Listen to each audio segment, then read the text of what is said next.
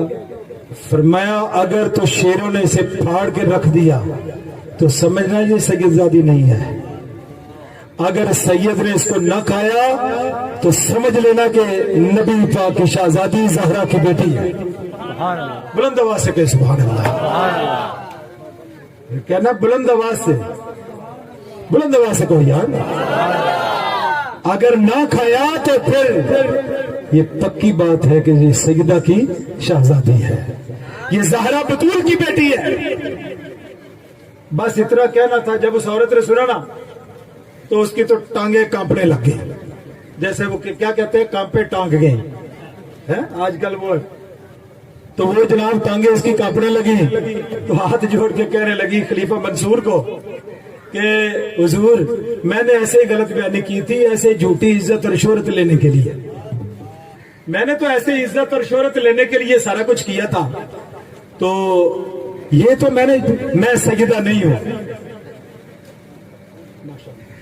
نے کہا کہ میں سیدہ نہیں ہوں، بولو سیدہ، پھر یہ تو پکڑی گئی۔ اب نتیجہ کیا نکلا؟ اس کی تو جان گئی چھوٹ۔ اب لوگوں نے کہا یہ جو شہزادہ رسول ہے، جو انہوں نے کہا تھا کہ اس کو شیروں کے آگے ڈال دو، اگر تو یہ پھاڑ کے اس کو رکھ دیا تو یہ سیدہ نہیں ہے، اگر نہ شیروں نے کھایا تو یہ پھر سید ہوگی، سیدہ ہوگی۔ کہنے لگے حضور، اب وہ خلیفہ کو کہنے لگے کہ بلا کے وہ جو سادات رسول میں سے ہیں ان سے پوچھیں کہ آپ ہمیں کو تجربہ ہی کروا دیں، آپ تو سید ہے نا، یہی شیر والا جو ہے معاملہ آپ پہ ہم کرتے ہیں تاکہ ہمیں پتہ چل جائے کہ آپ کا فیصلہ درست ہے۔ بلایا گیا، خلیفہ نے 3 دن تک شیروں کو بھوکے رکھا۔ بولو کتنے دن؟ امام علی رضا کے شہزادے کو بلا کے جب ان بھوکے شیروں کے دروازے کے سامنے کھڑا کیا نا، دروازے جب کھولے، شیروں نے دوڑیں لگائی، آ کے شہزادہ رسول کے قدموں کو چومنا شروع کر دیا۔ شہزادہ رسول کے قدموں کو چوما، لوگوں کو پتہ چلا عزت و توقیر ایسی ویسی نہیں ہوتی، میرے محمد کے خون کی بڑی عزت ہے، میرے نبی کے خون کو زمانہ جانتا ہے، شجر و حجر جانتے ہیں، زمین کے ذرات جانتے ہیں، چرند پرند جانتے ہیں۔ حاضرین محترم، میں آپ کی خدمت میں یہ بات کہنا چاہتا ہوں، ہر ایک کے پیچھے نہ لگ جایا کرو، کیونکہ ہم ہیں سنی، ایسے لیگروکین کا انجیکشن لگا ہوتا ہے، لیگروکین سمجھتے ہیں، جب کوئی آپریشن کرنا ہوتا ہے نا، انہیں چیر پھاڑ کر دی تو وہ ٹیکا لگاتے ہیں، تو پھر اس کے بعد اس کو کاٹ دیتے ہیں، پتہ ہی نہیں چلتا کیا آپریشن ہوا ہے۔ یہ جو بد اعتقادی کا جو لیگروکین انجیکشن ہے، بے ایمانی کا، بد مذہبی کا، بد مسلکی کا، یہ لوگ لگاتے ہیں تو نبی کے غلاموں کو گمراہ کرتے ہیں، بہکا کے لے جاتے ہیں، اور دیکھتے ہیں جس پیر نے کبھی نماز نہیں پڑھی، وہ کہتے جی کیا بات ہے جی، بڑی کرنی والا ہے۔ میں نے ایک سے پوچھا یار تیرا پیر میں کوئی کرامت؟ کہنے لگے 13 سال ہو گئے اور نہاتا ہی نہیں آج تک۔ کتنے سال؟ ماشاءاللہ، سمجھ آئیے؟ بولو تو صحیح، اللہ کی عزت کی قسم، ہم ایسے لوگوں کو، یہ پیر ہے، یہ پیر نہیں ہے، پیر وہی ہے جو کبھی مصطفیٰ کا فرمان پڑھ کے سنائے، کبھی اللہ کا قرآن پڑھ کے سنائے، اولیاء کاملین کی محبت سینوں میں بٹھائے، دعوت فکر دے، دعوت فوز العظیم پاکستان کے پلیٹ فارم پہ تمہیں بلائے۔ یہ شہزادہ رسول پیر سید علی مرتضیٰ چھوٹے بابا جی، یہ بڑے محنتی آدمی، بڑی کوشش و کاوش کرتے، میرے ساتھ ان کا اکثر جو ہے نا وہ کسی نہ کسی اعتبار سے مشاورتی سلسلہ جو ہے نا وہ جاری ساری رہتا ہے۔ میں یہ سمجھتا ہوں کہ یہ فیض ہے پیر سید افتخار حسین بخاری کا، محبت سے کہیں یار، یہ گنج قائم کا یہ فیض ہے، فیضان ہے جو قیامت تک جاری ساری رہتا ہے۔ میرے اللہ نے جنہیں منتخب کیا ہے، جن کا انتخاب کیا ہے، وہ نبی پاک کے دین کی نوکری کرتے ہیں، لوگوں کو اپنے ساتھ اس لیے لگاتے ہیں تاکہ یہ گناہوں کی دلدل سے بچ کے نبی پاک کی غلامی اختیار کر لیں، حضور علیہ الصلوۃ والسلام کے نوکر بنے، ان کے ہاتھ مضبوط کرنا یہ ہم سب کی ذمہ داری ہے۔ کریں گے نہیں کریں گے؟ ہاتھ اٹھائیں ذرا، ایتھے ہی وعدہ کر کے بڑھ کے آنکھوں کو بھول گئی سی چالو گل کرے کی کسی، اس طرح بات نہیں بنتی جب تک ہم ان کے پیچھے نہیں کھڑے ہوں گے۔ یہ ہمارے مقتدا ہے، ہم ان کے مقتدی ہیں، یہ ہمارے پیشوا ہیں، ہم ان کے پیچھے چلنے والے، یہ ہمارے رہنما ہیں، ہم ان سے استفادہ کرتے ہیں، ہماری یہ رہنمائی کرتے ہیں۔ جب تک یہ پیر موجود ہیں، اللہ کی عزت کی قسم، دین کو کبھی بھی آنچ نہیں آ سکتی، دین پہ کبھی بھی تانا و تشنیع کرنے والے تو ہم وقت ہر جگہ موجود ہیں۔ شیطان تو اپنی دوڑ لگاتا ہے نا، لیکن یاد رکھیں اس گاؤں میں بڑی ضرورت ہے، بہت زیادہ ضرورت ہے اس آستانے کو۔ یہ اہل سنت کا آستانہ، یہ اہل محبت کا آستانہ ہے، یہ نبی پاک کی غلامی والا آستانہ ہے، یہ صحیح معنوں میں حسنی و حسینی پیغام کے احیاء کا یہ آستانہ ہے۔ اور ان کے ساتھ تعلق اگر جڑا رہے، میں پوری ذمہ داری اور یقین سے یہ بات کہتا ہوں، اللہ کے فضل و کرم سے انشاءاللہ ہم کبھی ناکام نہیں ہونے لگے۔ ہمیں ضرورت ہے اس بات کی کہ ملک پاکستان میں اعتقادات صحیح و عقیدہ جو سنی مشائخ ہیں، سادات ہیں، ان کے پیچھے، ان کے نقش قدم پہ چلنے کی ضرورت ہے۔ اس کے بغیر ہمارا کوئی چارہ نہیں ہے۔ میں سنی علماء کونسل اپنے علاقے کی طرف سے، بھائی پھیرو کی طرف سے، میں شاہ صاحب قبلہ کو یقین دلاتا ہوں، یہ میرے بھائی ہیں، تو انشاءاللہ العزیز ہم ان کے پیچھے کھڑے ہیں۔ انشاءاللہ جہاں بھی کبھی آواز دیں گے، ہم انشاءاللہ لبیک کہتے ہوئے بات دیں گے انشاءاللہ۔ کوئی ہمیں ان سے جدا نہ سمجھے اور کوئی ان کی برکتوں سے ہمیں محروم قسمت نہ سمجھے انشاءاللہ العزیز۔ اللہ کریم آپ سب کو برکت عطا فرمائے۔ ہماری اس بزم میں بہت بڑی علمی شخصیت، بہت بڑا نام، علمی دنیا کا معتبر نام، اور خصوصیت کے ساتھ استاد الاساتذہ حضرت علامہ قبلہ حافظ محمد عبدالستار سعیدی صاحب، ان کی موجودگی میں میرا یہ گفتگو کرنا، چند کلمات جو میں نے کہے، اگر خدا نخواستہ اس میں غلطی ہوئی ہو تو میں آپ سے بھی معافی مانگتا ہوں، ان سے بھی معذرت کا طلبگار ہوں، معافی کا طلبگار ہوں۔ اللہ کریم ان کے فیضان کو جاری و ساری رکھے اور ہمیں ان کے ساتھ وابستہ رہنے کی توفیق عطا فرمائے۔ وآخر دعوانا الحمدللہ رب العالمین۔